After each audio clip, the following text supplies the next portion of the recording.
Welcome to T21Mom. Welcome to the T21Mom podcast, where we celebrate the extraordinary journeys of moms just like you. I'm Mary, mom to Ainsley, my superstar with an extra chromosome and a dual diagnosis of autism. In this episode, we're discussing the challenges of pregnancy and how Kellie Anderson, a warrior mom with a blood condition called Rh factor, bravely faced her difficult pregnancy and found hope in the midst of it all. Join us as we explore her journey and the powerful impact of a nurse's kind note that made all the difference. Let's go have a listen. Today on the T21Mom podcast, we're sharing more diagnosis stories. Today, I have a fellow Canadian, Kellie Anderson, here to share her story. Welcome, Kellie. Thank you. It's good to be here. Wonderful. Now, before we get started, you're in the middle of Canada, but you can share about where you are if you like. But before we get started, can you tell us a little bit about you and your family?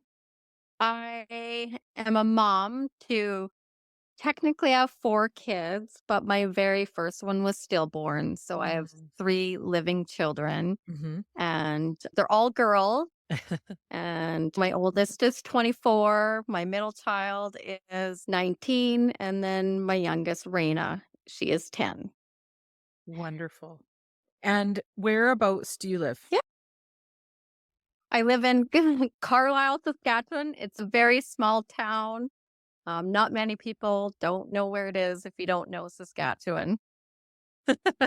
So it's kind of a funny joke for Canadians. Saskatchewan is the easiest province to draw, but it's the hardest one to spell. So I always have to think about it when I'm trying to spell it. But it's kind of right in the middle of Canada, if you want to think of it that way. Now, today we're going to share your diagnosis stories because I have had a really awesome response from people wanting to share their stories, which I think is really wonderful because I think we all have one. And some are obviously a little bit different than others. But, you find out you're pregnant with your youngest daughter, Raina, and you have a condition that can make your pregnancies challenging. Can you share what that is? Yes, I have the Rh factor, which actually isn't, that big of a deal. Lots of women have it when they get pregnant, and they give you a shot. I forget the name of the needle they give you to protect your body and Mm-hmm. protect the baby.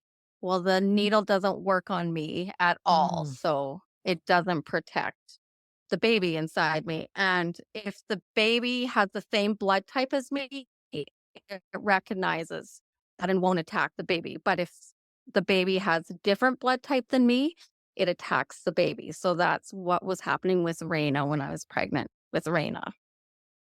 Was it like that with your previous pregnancies? Well, as I stated earlier, my first one was stillborn, but I was Mhm. so young and I think they missed it. So I'm pretty sure that's what happened with Okay. him. And then my second child, she had the same blood type as me. I had an excellent pregnancy with her. And then my third one, that's when they caught it when I was 6 months pregnant with my third child. And so then I've been monitored ever since then. So then when I was pregnant with Raina, they knew exactly what to monitor me for. And so what is RH factor? I've kind of heard of it, but I don't really know what exactly it is. Oh, Vinny, I'm so terrible at explaining medical terms. I don't know why my brain cannot retain medical information. So something to do with my blood type and the father's blood type, it mixed together when you create baby. I could be completely wrong. No, that's what I'd kind of heard too, because what is your blood type? Oh my gosh. See what I mean? I'm so terrible. I am something negative. Yeah, I got to look at my card. I have a card. Yeah. okay. Yeah, I'm that's what negative blood. yeah, that's what I'd heard too, because I grew up with a friend across the street who I think I think one of her parents had that. I think her mom had it as well. And so she had some health issues growing up. that I think was due to that, but and that's only reason why I was ever sort of familiar with it, like when you had written to me about it. So obviously they caught it so that they were able to monitor it, but unfortunately the shot didn't work for you. So how did they manage your pregnancy then if you weren't able to take that medication? Ul ultrasounds every week, checking the baby's organs, make sure they're growing, functioning, and all my babies have been induced early to make sure they come out healthy as they could be, Mhm. and yeah. That's So about it with when they first found out I had it, I had to get lots of amniocentesis, and that was oh, terrible. That's the yeah. big needle in your Yep. stomach. Mhm. Something to do with their lungs to make because they were waiting for the lungs to be fully developed to induce the baby. But Right. with Raina, I don't know if technology had changed by 10 years later. I didn't have to get the big needle in the stomach, but I was every week going for an ultrasound. So you were having, like, multiple amnios during your pregnancies? With when they first caught it with, my middle child, yes, all Oh. the time. Yeah, it was terrible. Oh, that is horrible. Oh my gosh. I mean, most people don't It was. even like, you just think of the amnio, you know, they're obviously checking for something, but usually you only get it one time. Like, I had an amnio because they need Yeah, to check for if there was Down syndrome or some other trisomy with when I was pregnant with my daughter Ainsley. But I can't imagine right. having that, like, frequently. That would be that would be horrible. Not a great way to enjoy your pregnancy, I'm sure, because 'cause you're probably so anxious all the time, wondering how your baby is and having to get an amnio. Yeah. Oh gosh. So Yeah, and there's so many risks when you get an amnio too that, mhm. so Yeah, so I was glad I didn't have to do that with on Raina. on the last one. Yeah, that's good news too. So, also, when you were pregnant with Reina, you said that, obviously you were being monitored more closely, but they offered you testing. And was there a reason that they offered you testing? Is it because of the RH factor or was it for some other reason or what was the reason?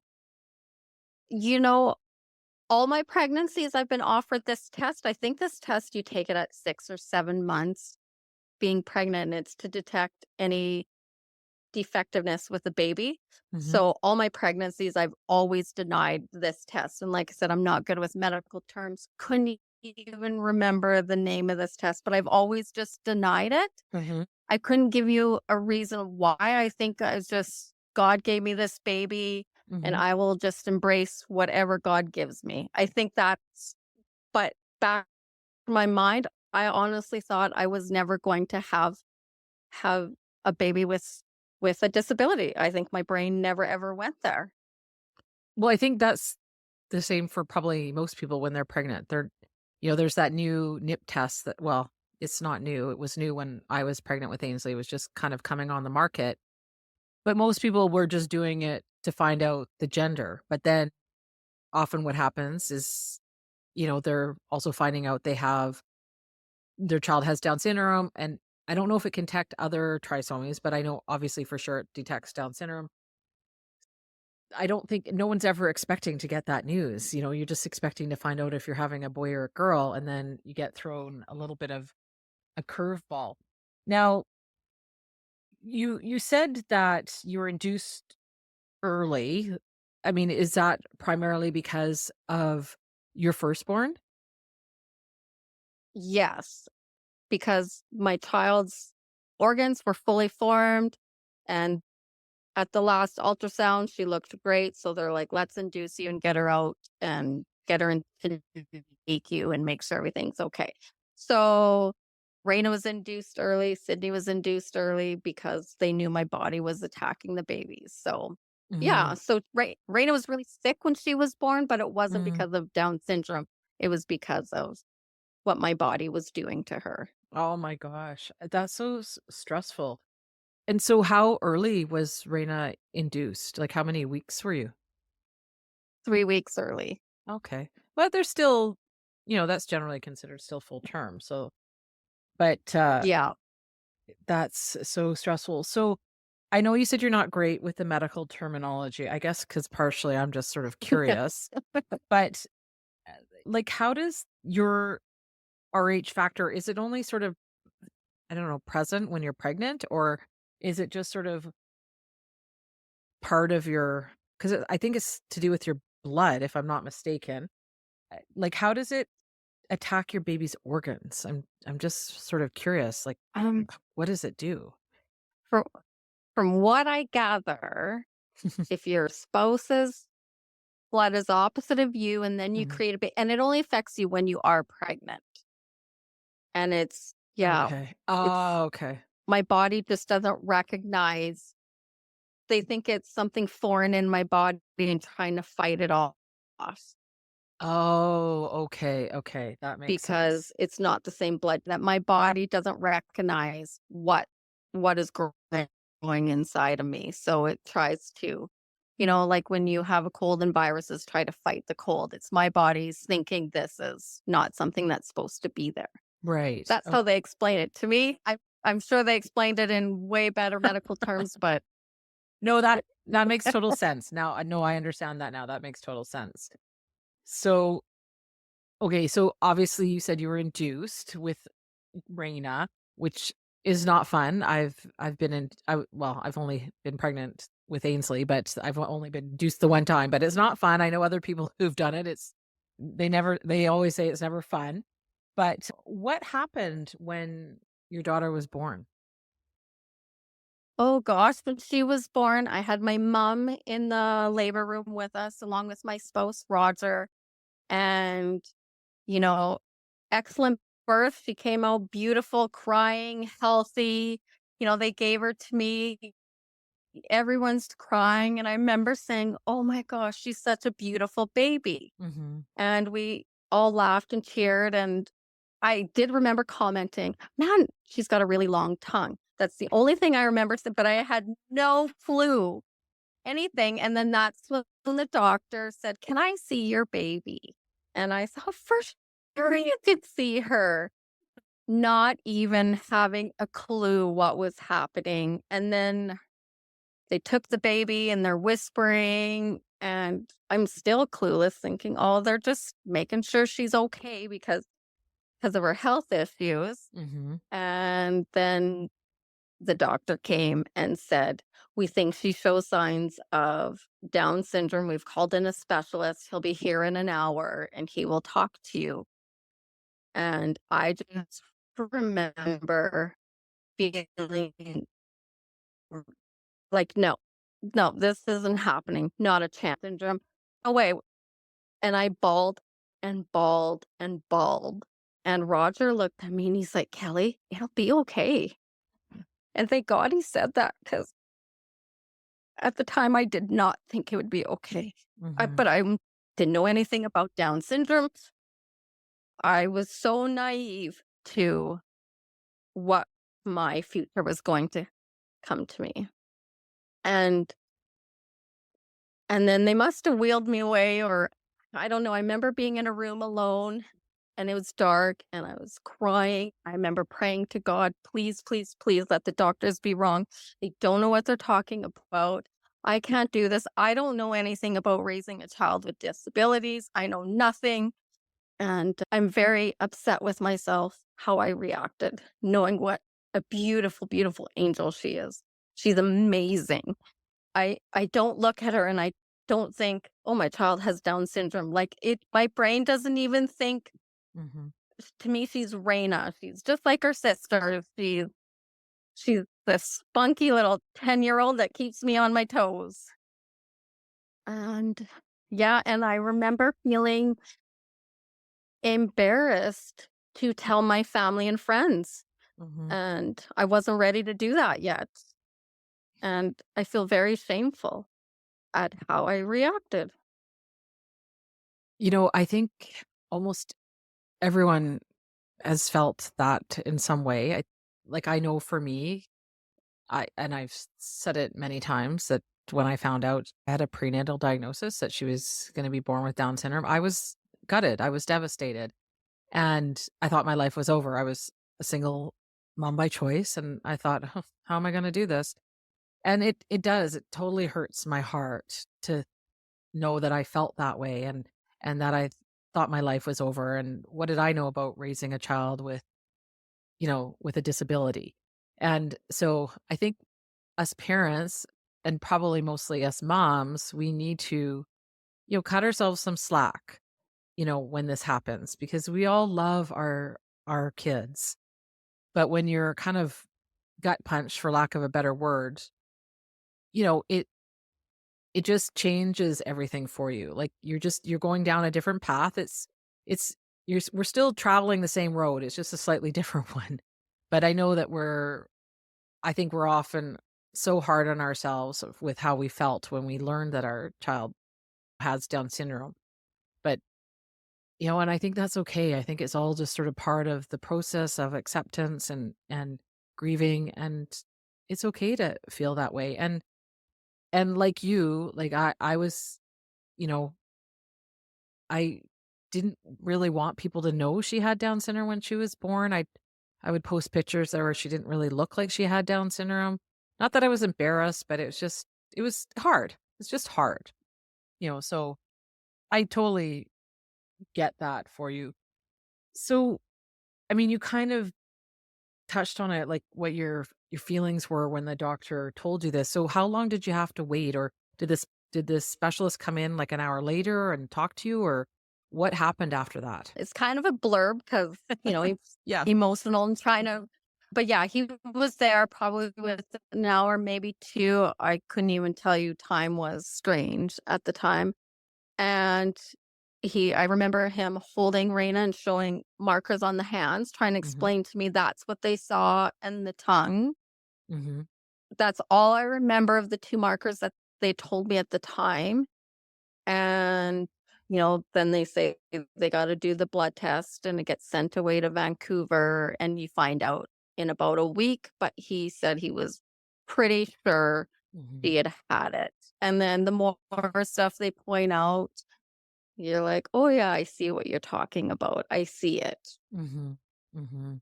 I see it. And then a lot of children with Down syndrome have heart issues. And she Mhm. had the tiniest little heart issue.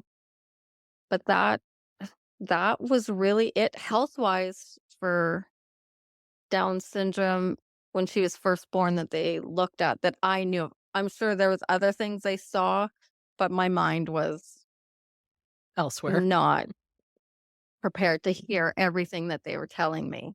Thank Oh. gosh I had my mom with me and I had Roger with me because they retained stuff and I was not retaining stuff. And plus she was so sick, she spent 2 weeks in neonatal, so Mhm. because of other issues, and I didn't love her any less because of what she was diagnosed with. It Mhm. almost made me feel way more protective, like, I have to protect this baby because she is not gonna have an easy life like my other children had.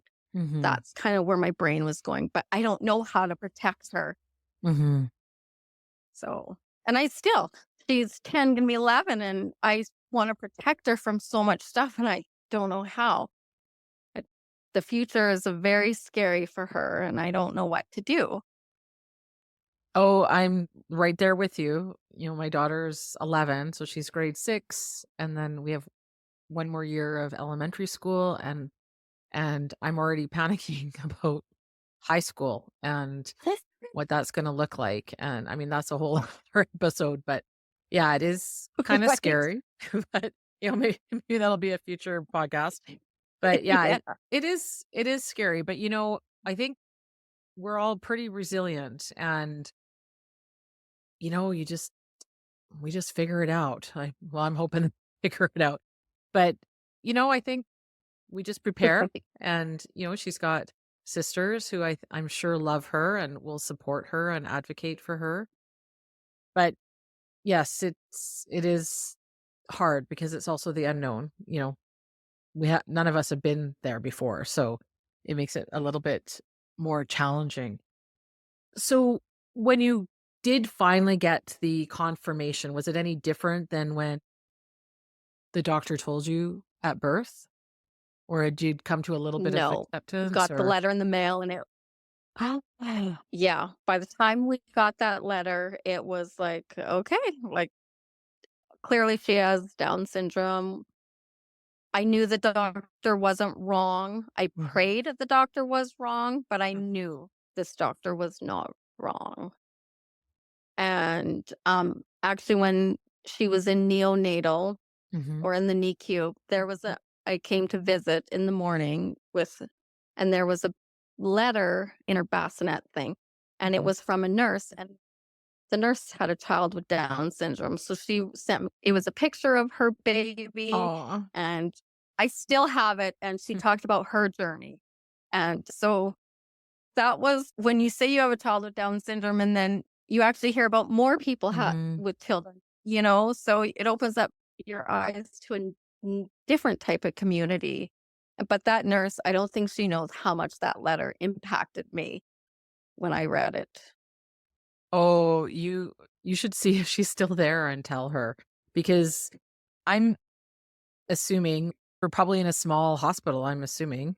Or did you go into Re- Regina or a bigger city to have Raina? Regina. Yeah, Regina. Okay. So, yeah. So still not a huge city, like, not like Vancouver, No. and I'm sure they don't see a lot of children with Down syndrome being born there, because I remember when Ainsley was born, I had had a prenatal diagnosis, so everyone was ready, and then for various reasons, we ended up at Children's Hospital, but, like, all these doctors were and medical students were coming in because I guess, for the opportunity to see her, but Vancouver's not small, so I would assume they're seeing some children being born, at least a few a year, I would think.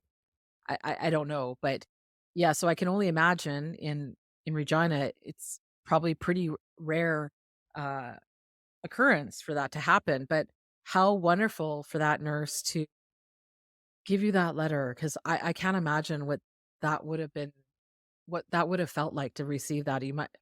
I mean, I think for me, it would feel like, "Okay, I'm feeling a little bit better. I can, I can do this," and, that someone understands you and knows what you're going through right at that, uh, such a challenging time. Absolutely. Yeah. And she was a graveyard shift nurse, so I never even got to meet her because I was I'd be all day in the NICU and then I'd go back to the hotel at night. So I never did get to meet her. But eventually I did because I found her on Facebook, chatted with her, Oh, and then good. she's part of the Saskatchewan Down Syndrome Society and I'm part of it. So yeah, but I don't think I ever really told her how much she had impacted me that day I read her letter. Oh, wow.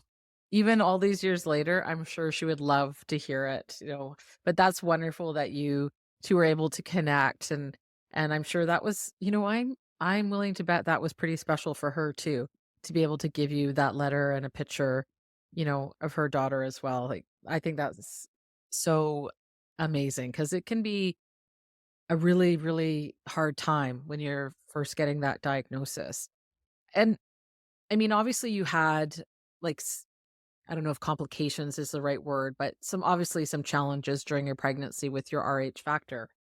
But, I'm always curious with people, do you think you would prefer to have had a birth diagnosis, or do you think you would have liked to have had a prenatal diagnosis? That's a really great question. And I don't know if I know how to answer that because I'm pretty sure I'd probably react the same way if I found out prenatal, Mhm. but then would I be driving myself crazy? I think about it a lot. Would I drive myself crazy and stress myself more while I'm pregnant? Mhm. Or I that's a hard one to answer. I Mhm. don't know. I don't ever think, "Oh, I wish I knew before she was born." That's Mm. never crossed my mind. Okay. Okay. What just from chatting with people, every person has said they preferred how they got it. Like, if they had a birth diagnosis, they said that was the better way to get it. Others who had a prenatal, like myself, said it was better that way, which I always find really interesting. So it's interesting for you that you're kind of on the fence. So I find that interesting. But because I think it's still I don't know. I know I wouldn't have done well with the birth diagnosis, and I just think it's almost harder because you weren't expecting it, and and then you've just given birth. It's like just there's so much going on at that time, and it's can be a really hard time. But yeah, that's interesting because I mean, because obviously you had other concerns, with your pregnancies to make sure Yes. that the baby's going to be born okay, and that they're going to be healthy.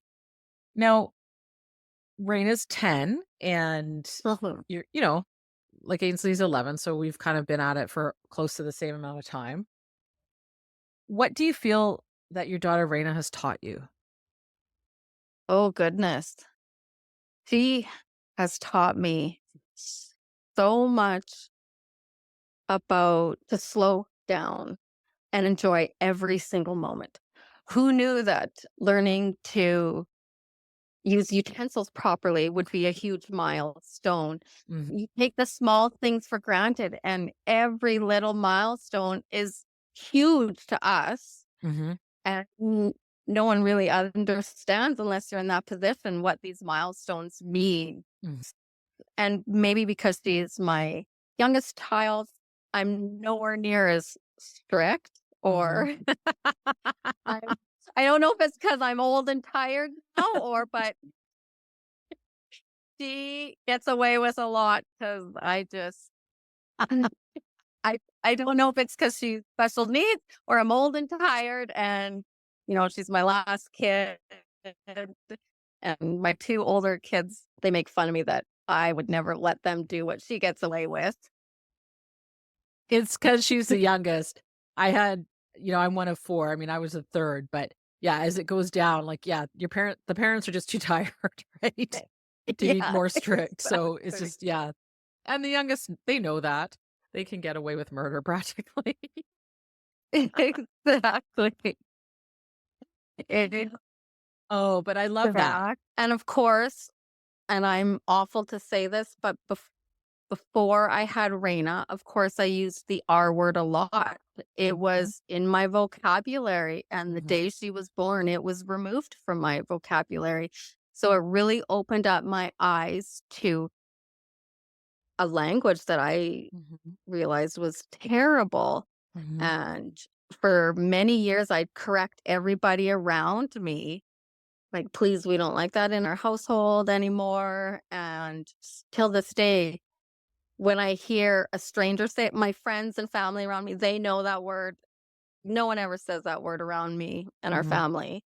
But you hear strangers on the street, and my heart just jumps out of my throat. And I'm like, do I say something? mhm, But now, 10 years in, I'm like, I don't even bother saying anything to these persons anymore. If it was a family member, someone close to me, mhm, absolutely. But someone on the street, I just don't fight that battle anymore. And I mhm, used to, mhm. but I don't as I've Yeah. gotten older.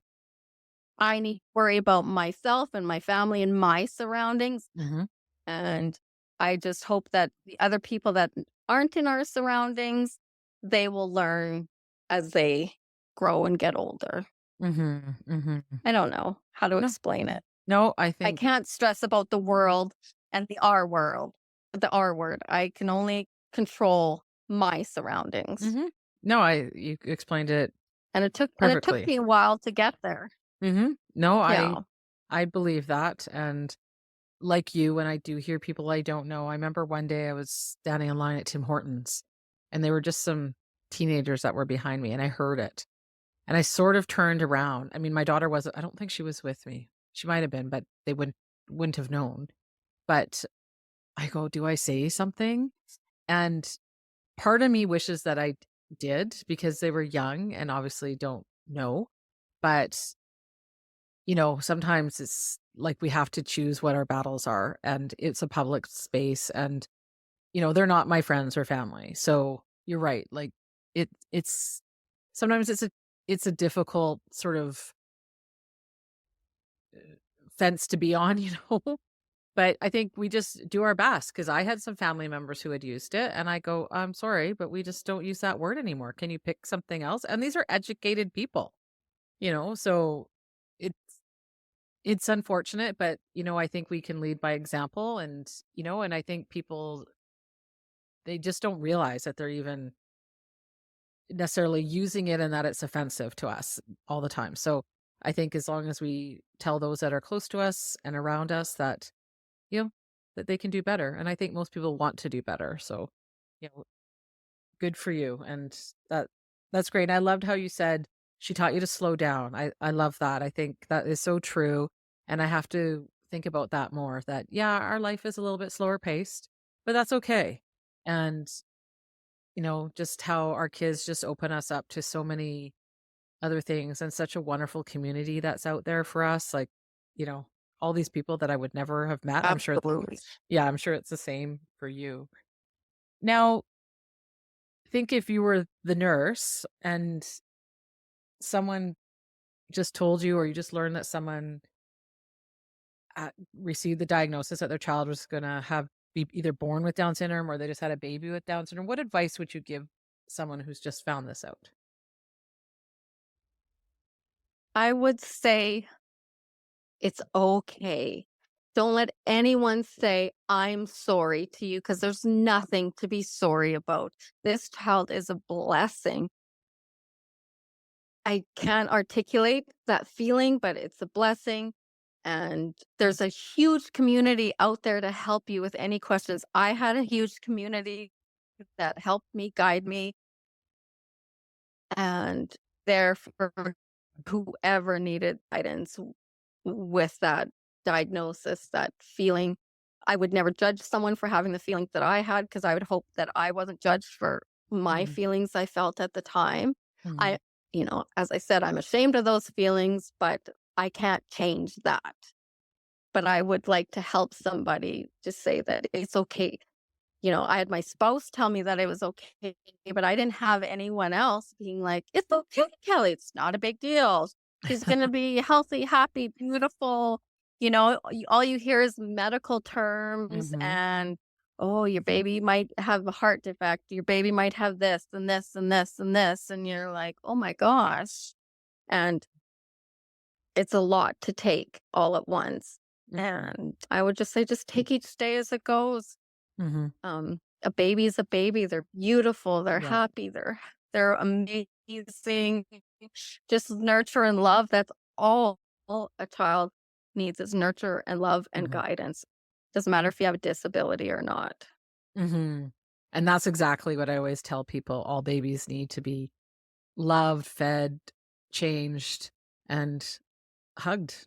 Just love them. It doesn't matter if they have an extra chromosome or not. All babies, they're just there for us to love them and nothing else. Oh, that's so wonderful. And Kelly, and so how is Raina's heart? Did she have any heart issues when she was born? She had the tiniest hole, and oh gosh, a tiny hole, and oh my God, they described it like a pig hair. It was thin like a pig, a hole and a pig hair. There's a medical term for it, but I don't know what it is. And they said it would close up when she was 2 years old, but it actually didn't close up till she was in grade 2, so Okay. 7. So no So we had to monitor it every year to make sure. Mhm. But she's good. Health, Oh. her heart is so healthy right now, so Oh, that that's was good. awesome. So, like, no heart surgery or anything then? No, nothing. Oh, that's Not a thing. fantastic. Oh, that's so wonderful. I'm so happy to hear that. Kelly, thank you so much for sharing your story about your sweet Raina. Is there anything else that you would like people to know? Just anybody that, just gets this diagnosis, don't panic. There is so much support out there. You'd be really surprised at the support you will have. And okay, it is okay.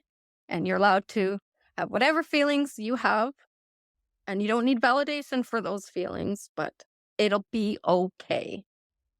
Tell myself that all the time. It'll Yes, be okay. it'll be okay. Oh, I love that. That's so wonderful. Well, I really appreciate you sharing your story and being so open about Raina and your whole diagnosis story. It's just I love sharing these stories And I hope that others are really enjoying them as well. Thank you so much for having me. I really enjoyed talking about Raina and her birth story. I don't get to talk about it very often, so I really enjoyed it. Oh, you're welcome. I can't imagine how difficult and stressful it would be knowing that you have a condition such as Kellie's, where your body is literally attacking your sweet baby. Although Kellie and her medical team were confident after Raina was born that she had Down syndrome, I was a bit shocked to find out that they just simply mailed her the results. That really needs to change, I think. And I think Kellie really nailed it on the head when she said she was naive to what her future was going to be. I'm pretty confident that is the same for many, if not most of us.